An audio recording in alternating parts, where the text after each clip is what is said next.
औज़ुबिल्लाहिमिनश्शैतानिर्रजीम बिस्मिल्लाहिर्रहमानिर्रहीम। अस्सलाम वालेकुम डियर स्टूडेंट्स, कैसे हैं आप सब लोग। उम्मीद करती हूँ सब लोग खैरियत से होंगे और अच्छे से कामों में मसरूफ़ होंगे और अच्छी पढ़ाई भी कर रहे होंगे। तो डियर स्टूडेंट्स, क्लास सप्तम के 7 क्लास के बच्चे, उनका उर्दू का सबक नंबर 7 हमने पहले लेक्चर में उसकी पढ़ाई की, उसकी हमने अल्फाज मानी किए, उसकी तशरीह की। ये लेक्चर नंबर 2 है आपका। इसमें हम लोग खुलासा के बारे में पढ़ेंगे। तो डियर स्टूडेंट्स, आपको बताती चलूँ हर लेक्चर की तरह कि खुलासा मैं आपको बोर्ड पे सारा लिख के नहीं दूँगी कि आपको लकीर का फ़कीर बनाना मेरा मकसद नहीं है।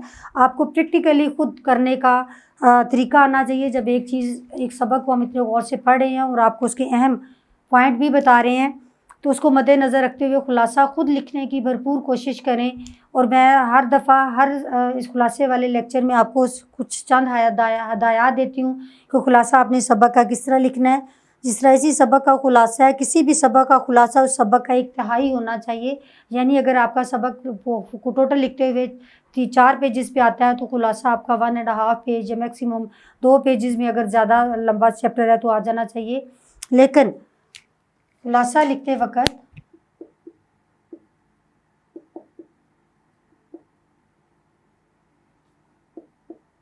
पैराग्राफ की तरतीब को मद्देनज़र ज़रूर रखें। यानी ये नहीं कि आपने एंड वाली बात पहले बता दी, बाद वाली आपने पहले वाली आप बाद में बता रहे हैं, बाद वाली पहले, दरमियान वाली आप शुरू में बता रहे हैं। नहीं, जो पैराग्राफ जिस तरह वो जो जिस लेवल, चाहे कोई वो मज़मून है, कोई ड्रामा है, कोई कहानी है, कोई अफ़साना है, उसके पैराग्राफ की तरतीब को मद्देनज़र ज़रूर रखें और अहम नकात को मुख्तसरन तरतीब वार बयान करें या लिखें। अब ये स्टूडेंट्स, जिस तरह आप देखें कि आप मेरे साथ जुड़े रहिएगा और देखिएगा। खुलासा है चचा छक्कन ने तस्वीर टांगी।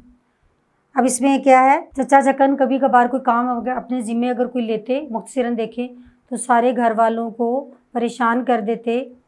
अब एक दफ़ा घर में तस्वीर आई, चची जान ने उस पर फ्रेम लगा हुआ था शीशे का, तो इस डर से कि वो टूट ना जाए, चचा जान से कहा कि उसको लगवा दें, लेकिन उन्होंने कहा जी मैं खुद लगाऊंगा।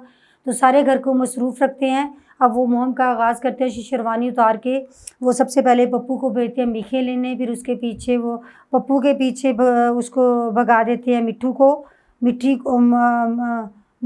कि उससे कहें कि वो 2-2 इंच की मीखें लेकर आए। उसके बाद वो छीमे को कहते हैं कि सीढ़ी लेके आओ। छीमे के बाद वो उसको भेजते हैं मिट्ठू को कहते हैं कि बाकर अली के घर से वो एक आला लेके आए, सीध मालूम करने वाला। अब आप खुद देखें कि कितने लोगों को वो लगा देते हैं। पहले पप्पू को भेजते हैं मीखे लेने, के बाद गुड्डू को उसके पीछे पप्पू मीखे लेने भेजते हैं, गुड्डू को उसके पीछे भेजते हैं, 2-2 इंच की मीखें लाए। उसके बाद छीमे से सीढ़ी मंगवाते हैं। मुट्ठू को वो भेजते हैं सीध वाला आला हमसाये के घर से मंगवाने के लिए। अब सारी चीज़ें जब आ जाती हैं तो वो बच्चों को कहते हैं सारे कहीं ना भागें। अब मेरे सीढ़ी पकड़नी है, किसी ने सीढ़ी भी पकड़े, जहाँ मैंने तस्वीर लगानी है वहाँ रोशनी भी आप लोग करेंगे। और उसके बाद मुझे चीज़ें पकड़ानी है। सारे लोग तैयार हो जाते हैं। अब जब तस्वीर चचा छक्कन चढ़ते हैं ऊपर तो उनको तस्वीर पकड़ाई जाती है। उन सबको वो काम चोर कहते हैं। तस्वीर पकड़ाते हुए वो मुख्तलिफ ज़ाविये से देखते हैं, तस्वीर नीचे गिरती है तो वो किरची हो जाती है, उसके शीशे बारीक टुकड़े हो जाते हैं। नीचे आके किरचियों के साथ उनकी मुआयना करते हुए हाथ में लग जाती है। फिर रुमाल के लिए चीखते हैं कि रुमाल दिया जाए ताकि खून पर बांधा जाए। हालांकि ज़ख्म इतना नहीं होता, शोर बहुत ज़्यादा कर रहे होते हैं। उसके बाद अपनी शेरवानी के लिए चीखते हैं कि उसकी जेब में था तो शेरवानी कहीं नहीं मिल रही होती।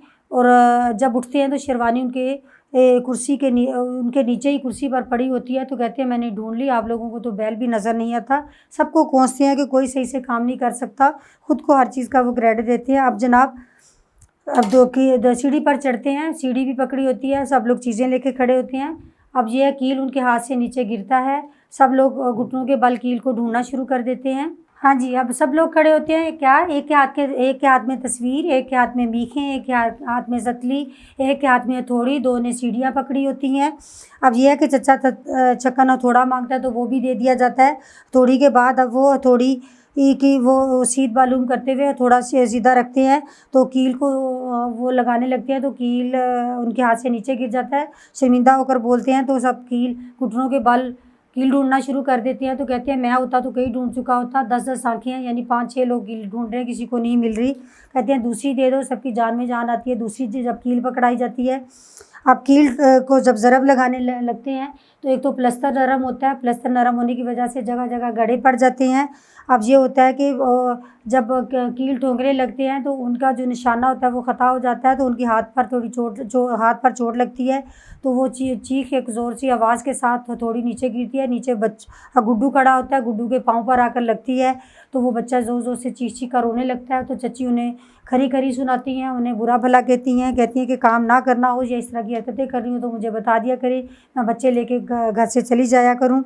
इसी तरह उनके बात पर ताने दिए जा रहे होते हैं। इस तरह वो अब वो खामखा वो कहते हैं बात का बतंगड़ बना रही हूँ, इस तरह ऐसी तो कोई बात नहीं। अब फिर रात होने वाली थी तो सब लोग जो है नींद और भूख और नींद की वजह से भी भूख की वजह से सबकी हालत बेहाल हो रही थी, बुरी हालत हो रही थी। चच्चा फिर एक दफ़ा जज्बे के साथ ऊपर चढ़े और उन्होंने नए सिरे से मतलब जगह तलाश की, फिर उसको मैयर किया, उसको मापा, जगह को माप कर तस्वीर आखिर बिलाखिर लग ही गई।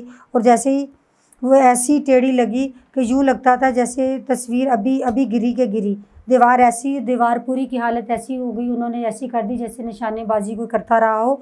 अब जैसे ही चच्चा साहब सब खड़े नीचे झूम रहे थे, चच्चा जान नीचे आए तो जैसे ही नीचे उतरो फिर वो गुड्डू के पाँव पर गुड्डू फिर चीखकर रोने लगा। तो वो नादम होकर, शर्मिंदा होकर, परेशान तो हुए, अपनी दाढ़ी पर हाथ फेरा और कहने लगे ये लो जी, इतना सारा काम था, लोग तो मिस्त्री बुलवाते हैं तस्वीर लगाने के लिए और मैंने तस्वीर खुद ही लगा दी। तो ये था इसका खुलासा। बड़ी दिलचस्प कहानी थी। तो इस सबक में हमने सीखा क्या है, इसलिए एंड पे आप देखें कि हमने आपको एंड पे बता भी दें। सबक में हमने सीखा कि हमें अपना काम जो है काम करते वक्त कभी दूसरों पर बोझ नहीं इतना ज़्यादा डालना चाहिए। काम करते वक्त हमेशा दूसरों की सेहत, वक्त, टाइम और उसका ख्याल रखना चाहिए। नींद का भी ऐसा कोई काम नहीं करना चाहिए जिससे से दूसरों को तकलीफ़ पहुँचे और काम करते वक्त इंतहाई एहतियात से करना चाहिए और ये नहीं कि दूसरों की भी हवाइयाँ उड़ा दें और ख़ुद भी। Thank you so much dear students. उम्मीद करती हूँ आपको खुलासे की समझ आ गई होगी। आप भरपूर फ़ायदा उठाइएगा इससे, इसको खुद से लिखिएगा, अपने उस्ताद को, अपने किसी बड़े को चेक करवाइएगा और उम्मीद करती हूँ आप कमेंट्स में मुझे बताएंगे कि आप लोगों को बहुत अच्छा लिखना आया और आपने बहुत अच्छा सीखा। Thank you so much.